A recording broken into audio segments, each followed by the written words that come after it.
इंग्रजी ही भाषा न राहता फॅशन झालेली आहे. ज्याला इंग्रजी येत नाही त्याच्याकडे असं बघते की अरे बाप, ही भाषा आहे, ती माझी मातृभाषा मला चांगली येते, यापेक्षा काय पाहिजे. आणि जगामधले जेवढी माणसं मोठी झालेली आहेत त्या सर्वांनी स्वतःला स्वतःच्या भाषेतच सिद्ध केलेलं आहे, हे मी ठामपणे सांगू शकतो. पण इंग्रजी ही फॅशन झालेली, पण आपली संस्कृती आणि परंपरा किती मोठी आहे. जगातली सगळ्यात श्रेष्ठ संस्कृती आणि परंपरा कुठली असं मला विचाराल तर मी म्हणेल की आपलीच संस्कृती आणि आपली परंपरा मोठी आहे. कारण ह्या एकमेव संस्कृती आणि परंपरेमध्ये मातीची पूजा होते, पाण्याची पूजा होते, जनावरांची पूजा होते, डोंगराची पूजा होते, सूर्याची पूजा होते, चंद्राची पूजा होते, पिकांची पूजा होते. आपले सगळे सणवार हे आपले माती पिकांशी निगडीत आहे. आपण संक्रांत करतो त्यावेळी आपल्याला नवीन हरभरा आलेला असतो, गाजरा आलेले असते, तेव्हा थंडी थोडीशी हे झालेली असते, त्यामुळे आपल्याला तिळगुळ दिला जातो. प्रत्येक ह्याचं आपण नंतर आखाजीचा सण, खरीपाचा सण हंगाम येतो त्यावेळी आपण दसरा करतो, आखाजीचा सण रबीच्या वेळेस करतो, अक्षय तृतीयेचा. तर सगळं माती आपली संस्कृती परंपरेशी जुडलेले हे सण आहेत, मातीशी जोडलेले हे सण आहेत. आमचे मास्तर शाळेत असताना एका शेतकऱ्याची गोष्ट सांगायची. म्हणले जपानहून आपल्याकडे एक जण शेतकरी आला म्हणले आपल्या मराठवाड्यात, आणि एका आंब्याच्या झाडाखाली एक जण निवांत पडलेला त्याला दिसला. तो जपानी शेतकरी प्रोग्रेसिव्ह माणूस, त्याने त्याला उठवलं. म्हणलं मित्रा, हे मागं पसरलंय ते शेत कुणाचं आहे? हे म्हणलं आपलंच आहे. अरे म्हणलं एवढं मोठं शेत आहे, त्याची चांगली निगा राख. म्हणजे काय करू? चांगलं बी बियाणं पेर त्याच्यात. बरं मग काय करू? चांगला पाणी पुरवठा कर त्याला.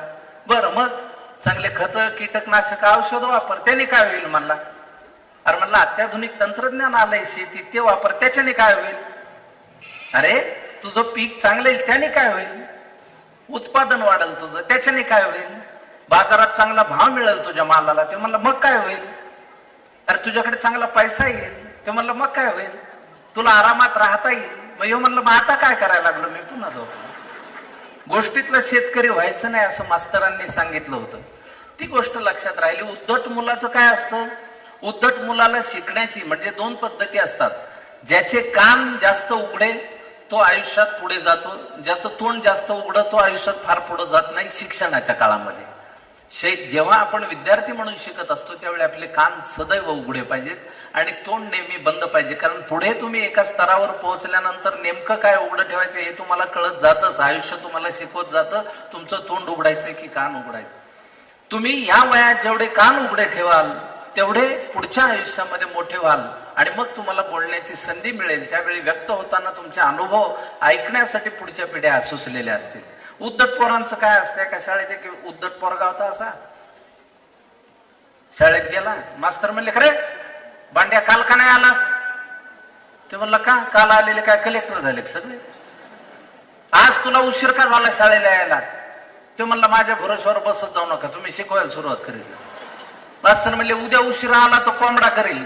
तो म्हणला काळ्या रश्यात करा, झणझणीत करा. हा उद्धटपणा ठीक वाटतो, पण जेव्हा आपण शैक्षणिक क्रमामध्ये असतो तेव्हा आपण शिकतो काय, आपण वाचतो काय, आपण बघतो काय. आता मी नट म्हणून सगळ्यांना माहिती आहे. सरांनी मगाशी माझं कौतुकही केलं, बरीच बक्षिसं मिळाली, हे केली. पण सुरुवातीची धडपड आमची तुम्हाला काय सांगायची.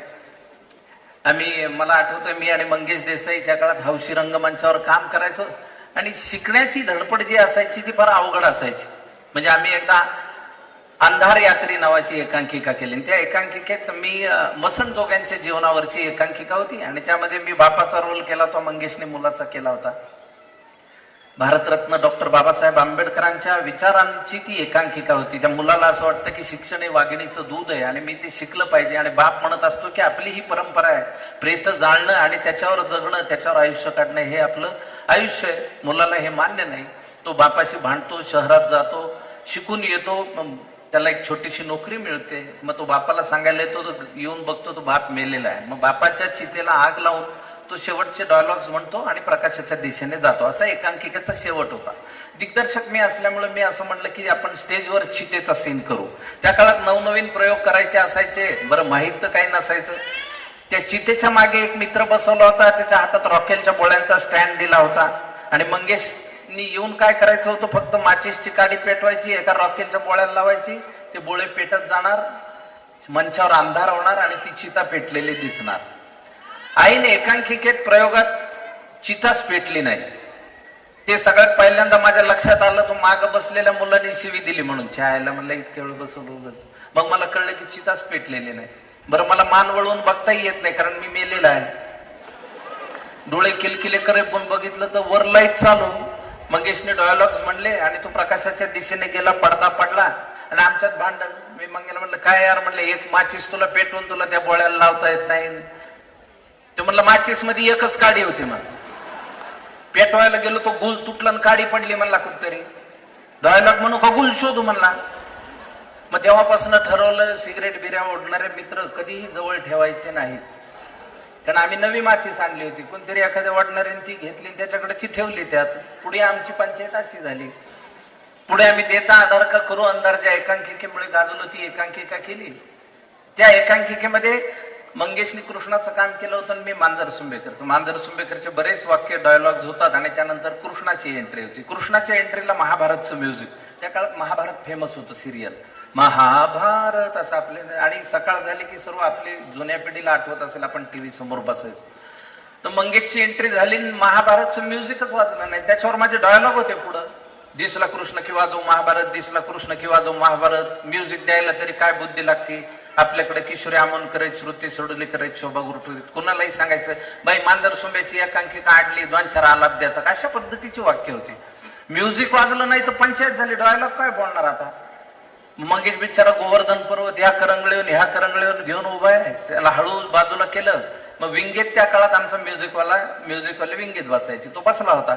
मग त्याला हळूच प्रेक्षकांना कळणार नाही अशी खून केली म्युझिक वाढवायसाठी. त्यांनी म्युझिक वाढवलं मला, पण म्युझिक नाहीच.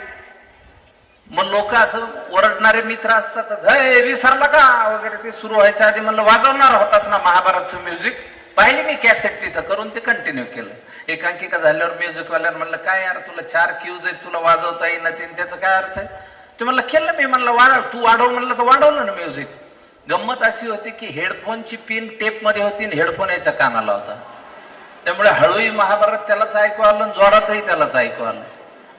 एकांकिका शिकत असताना धडपडत आम्ही खेड्यातनं हळूहळू जेव्हा शहरात आलो, म्हणजे थोडक्यात भारतातनं जेव्हा इंडियात आलो, त्यावेळी आज इंडियाची परिस्थिती बघितल्यानंतर लक्षात येतं की शिक्षण, ज्ञान ही कुणा वर्गाची, कुणा वर्णाची, कुणा जातीची मक्तेदारी नाही. ती प्रत्येकाचा अधिकार आहे आणि प्रत्येकाचं कर्तव्य ज्ञान मिळवून हुशार होणं.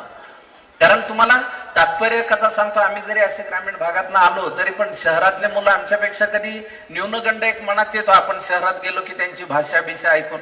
बरं, मी मराठवाड्यातला, माझी भाषा अशी. बरं, मी म्हणलं आपण कशाला हात खायला पाहिजे. तात्पर्य कथा अशी की आपल्याला, तुम्हाला टोपीवाल्याची आणि माकडाची गोष्ट माहितीये का. माकडन टोपीवाला गोष्ट ऐकली असेल ना तुम्ही. त्याचा सेकंड पार्ट ऐकलाय का. तो महत्वाचा आहे. टोपीवाला म्हातारा झाला आणि त्याचा नातू बिझनेस मध्ये आला. मग त्यांनी नातवाला सांगितलं, हे बघ म्हणलं तू टोप्या विकायला जाशील, जंगलात जाशील, दशम्या खाशील, झोपशील, आपली खानदानी सवय ती. माकडं टोप्या नेतील, नंतर उठल्यावर त्यांना वाकडं दाखवतील, नंतर त्यांना दगड फेकून मारते, फळं मारतील. मग फळं खा, नंतर टोपी काढून टाक, ते टोप्या टाकतील, मग त्या गुंडाळ बाजारात जाऊन विकून येईल. ते म्हणला बरं झालं ग्रँडफादर तुम्ही ट्रेड सिक्रेट सांगितलं बिझनेसचं. म्हणला तो गेला जंगलात, जास्तच वेळ झोपला. उठून बघितलं तर माकडांनी टोप्या नेल्या होत्या. त्यांनी मग वाकडं दाखवलं, माकडांनी वाकडं दाखवलं, यांनी दगड मारले, माकडांनी फळं फेकून मारले, यांनी फळं खाल्ले. नंतर ह्यांनी टोपी काढून टाकली तर कुणीच टोपी नाही काढली. याला वाटलं माकडांना आपली ऍक्शन नाही कळली.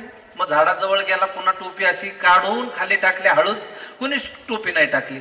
एक जाड माकड खाली आलं, त्याच्या एक थोबाड एक दिली आणि त्याला म्हणलं तुला एकट्यालाच आजोबा आहेत काय. आजोबा प्रत्येकाला असतात. ज्ञान मिळवणं हे प्रत्येकाचं कर्तव्य, प्रत्येकाचं काम आहे. आज एवढं मोठं आपलं शिक्षण संस्था आहे, त्यामध्ये मला सुचव असं लायब्ररी तर असेलच, पण लायब्ररीमध्ये नेमकी पुस्तकं कुठली ठेवायची आणि मुलांच्या आयुष्यावर परिणाम करणारी पुस्तकं कुठली, त्याचा धांडोळा घेऊन ती पुस्तकं लायब्ररीमध्ये यावी अशी माझी खूप इच्छा आहे. एक तोत्तोचान नावाचं पुस्तक खूप पूर्वी मी वाचलं होतं. एका जपानी बाईने लिहिलं होतं. ती काही लेखिका नव्हे, पण शाळेतल्या हेडमास्तरांवर लिहिलेलं, हेडमास्तरांनी शाळा कशा पद्धतीनं चालवली आणि आज माझ्यासारखे कित्येक विद्यार्थी कसे घडले असं तिने त्या पुस्तकामध्ये लिहिलं होतं. अगदी छोटंसं पुस्तक आहे.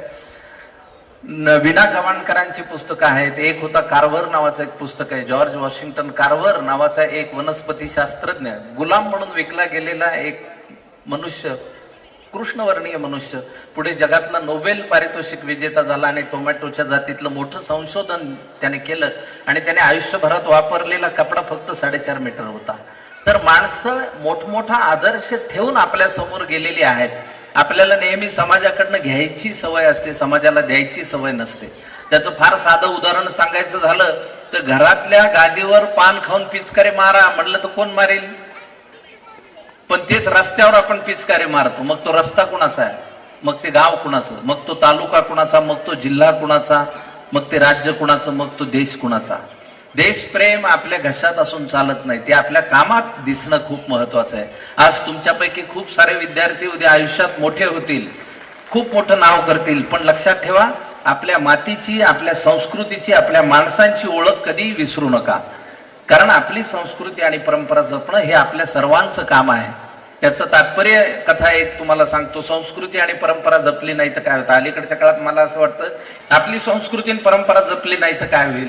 एका गावात एक समाजसेवक होता आणि लोकांची खूप कामं करायचा. ते एक दिवस गावात कार्यक्रम ठरले आणि सगळे म्हणले आप्पा तुम्ही व्हा म्हणले अध्यक्ष. आप्पा म्हणले मला कशाला? नाही म्हणले तुम्ही सिनियर मोस्ट पर्सन आहेत, सगळ्या लोकांचे कामं धामं करता गावातले, तुम्ही व्हा म्हणले अध्यक्ष. बरं म्हणले तसं का होईना, कपडे चांगले घाला गड्या. कपड्यात काय म्हणले? नाही म्हणले तुमचं कसं धोतर, 3 गुंडेचा शर्ट, गमछा, गांधी टोपी ती जुनी फॅशन झाली म्हणले, आता नवीन शर्ट पॅन्टची फॅशन आली, अध्यक्ष कसं चांगल्या कपड्यात पाहिजे. बरं म्हणले तसं का होईना. बाजारात गेले, शर्ट पॅन्ट घेऊन आले, घरी आणून बघितलं तर पॅन्ट लांब झाली होती. बायको चुलीवर स्वयंपाक करत होती. बायकोला म्हणले मंडळी संध्याकाळी कार्यक्रम आहे, मी अध्यक्ष आहे, ती पॅन्ट जरा लांब झाली, ती जरा वीजभर कापून टिप मारून ठेवा. बायको म्हणाली तुम्ही गावभर लष्कराच्या भाकऱ्या भाजीत हिंडता, आम्ही कुठं कुठं बघायचं? जा तुमच्या आईला सांगा, मला दिवसभर टोचून बोलण्याशिवाय काय काम असतं त्यांना. बरं म्हणले आईकडे गेले, म्हणले मातोश्री संध्याकाळी कार्यक्रम आहे, आम्ही अध्यक्ष आहे, पॅन्ट जरा लांब झाली. ती म्हणली आज एकादश आहे, आई कवर पुरायची तुला, जा बायको करून दिली लेख आहे त्यांना सांग कुणाला. बरं म्हणले लेकीकडे गेले, म्हणले माझ्या संध्याकाळी कार्यक्रम आहे. ती म्हणली पप्पा आमचा रेतीवाला नवऱ्यावर डॅन्स आहे संध्याकाळी. ती गेली तालमीला. जे कंटाळले, कपडे गुंडाळले, अलमारीत टाकले, गावात कामं करायला गेले.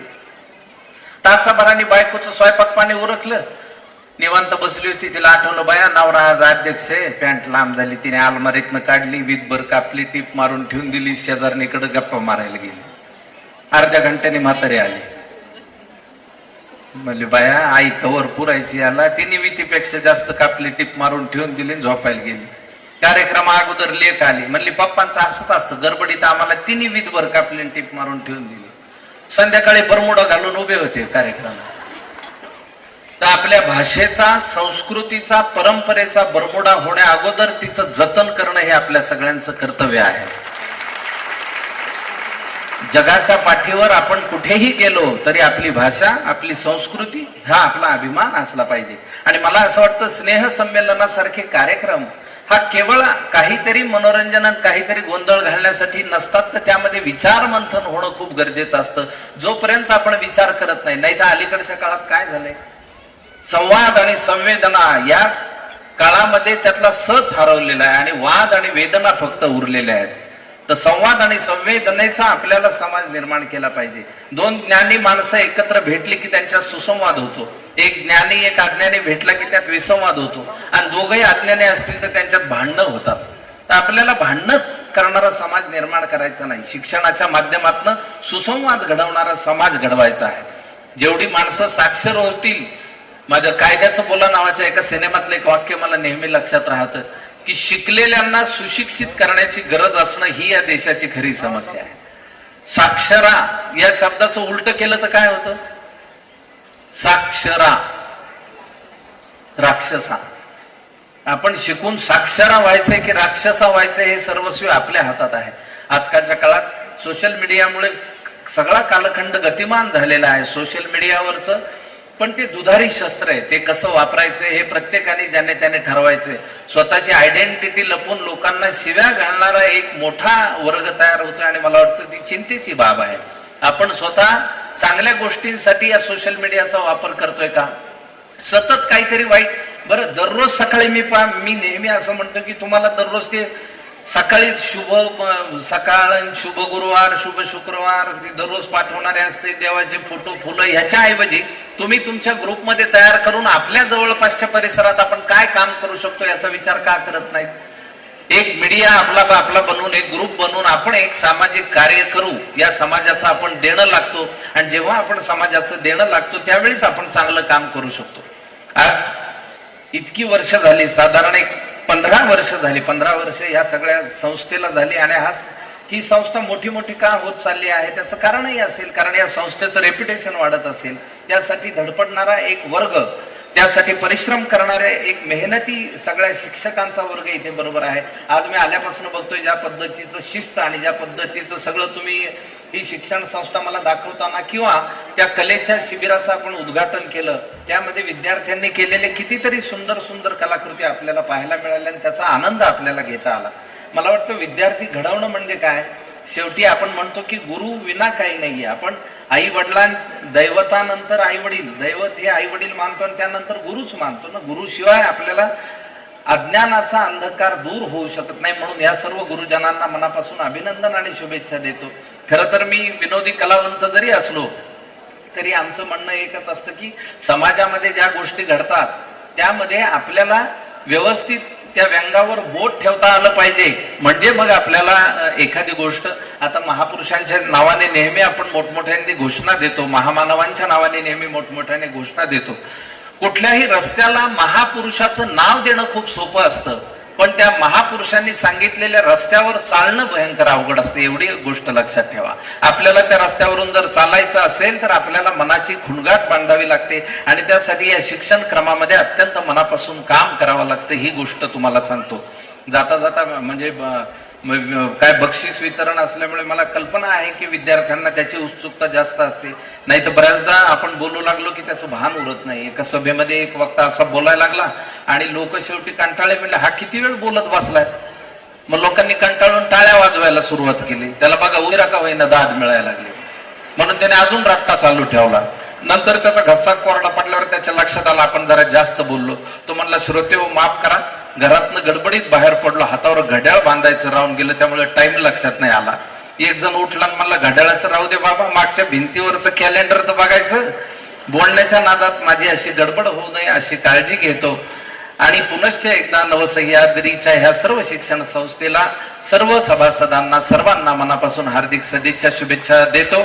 आज मला इथे बोलवलं, आमंत्रित केलं, त्याबद्दल मी दबडे सरांचे मनापासून आभार मानतो आणि माझं हे लांबलेलं मनोगत थांबवतो. जय जवान जय किसान.